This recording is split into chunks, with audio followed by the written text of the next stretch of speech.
Ils ont la réputation d'être les meilleurs taxis au monde. Et Londres ne serait d'ailleurs pas Londres sans ces black cabs, ces taxis officiels.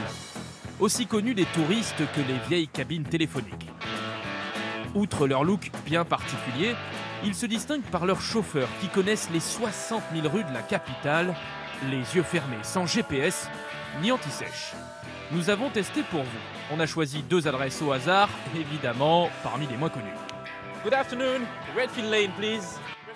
Dans le quartier d'Earlscourt, sans problème. I'd like to go to 100 Mews. Do you know where it is? No? Aucun souci, je connais toutes les routes. Quand on vous dit qu'ils sont incollables. Mais qui veut ne devient pas chauffeur de black cab avec un salaire de plus de 2 500 € par mois. Car il faut en moyenne 3 ans et demi pour obtenir sa licence.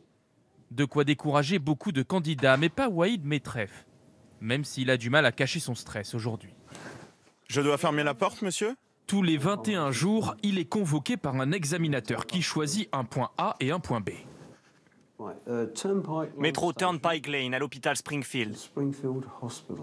Waïd doit visualiser le trajet et le réciter rue par rue. Camden Road, à gauche sur Caledonian Road, à gauche sur Killick Street. Bien joué. C'était pas facile, hein. Aucun GPS ne peut être meilleur que ce que vous avez dans la tête. Car si une route est barrée, il faut savoir comment l'éviter sans perdre de temps. À Londres, les trajets peuvent changer toutes les demi-heures en raison du trafic. Waïd Metref a gagné le droit de revenir dans 3 semaines pour un autre test. Il en a déjà passé 15 ces 2 dernières années. Je suis très content de moi aujourd'hui. J'ai eu une bonne note, je me suis bien débrouillé.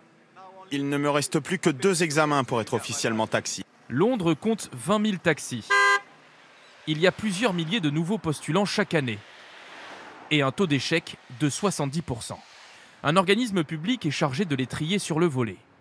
La formation coûte 70 € par mois aux candidats.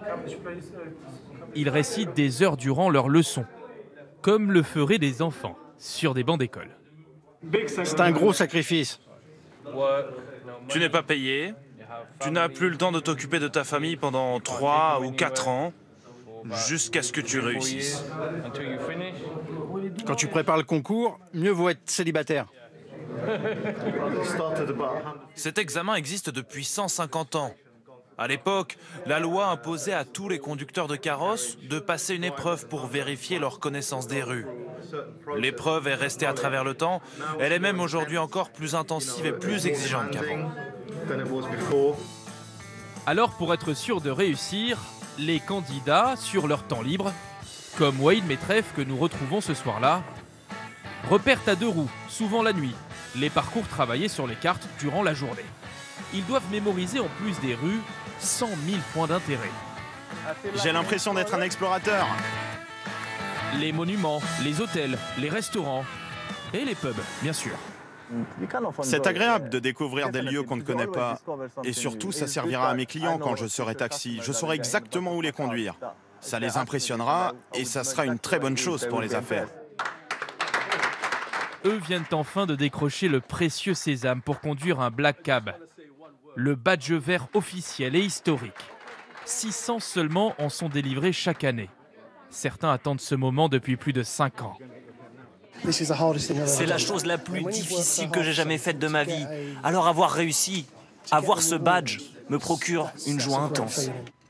Une fois sa licence en poche, la tradition veut que le nouveau chauffeur offre sa première course. Mais évidemment, pour le client, encore faut-il tomber dessus.